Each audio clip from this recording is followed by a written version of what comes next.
انکا انت التواب الرحیم، بے شک تو توبہ قبول کرنے والا مہربان ہے۔ توجہ، توبہ کا مطلب توجہ دینا بھی ہے۔ جب اللہ تعالیٰ توبہ کا لفظ اللہ کی طرف آتا ہے تو اس میں متوجہ ہونا بھی ہے، تو توجہ کرنے والا مہربان ہے۔ اب یہاں پہ اس جو بعد میں امت مسلمہ بنی، حضور صلی اللہ علیہ وسلم نے جس امت کو کھڑا کیا، اس کی دعا ابراہیم اور اسماعیل علیہ السلام نے مانگی تھی۔ یعنی صرف نبی صلی اللہ علیہ وسلم کی بےعزتی کی دعا نہیں ہے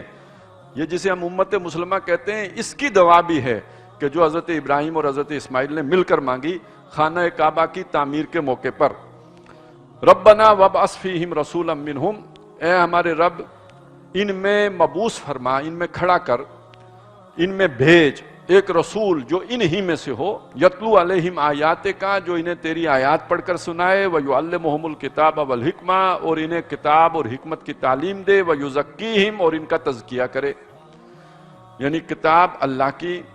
اور تعلیم کتابی کی تعلیم ہے، یعنی اس میں جو احکام ہیں، کتب علیکم الصیام، کتب علیکم القتال، یہ جتنی بھی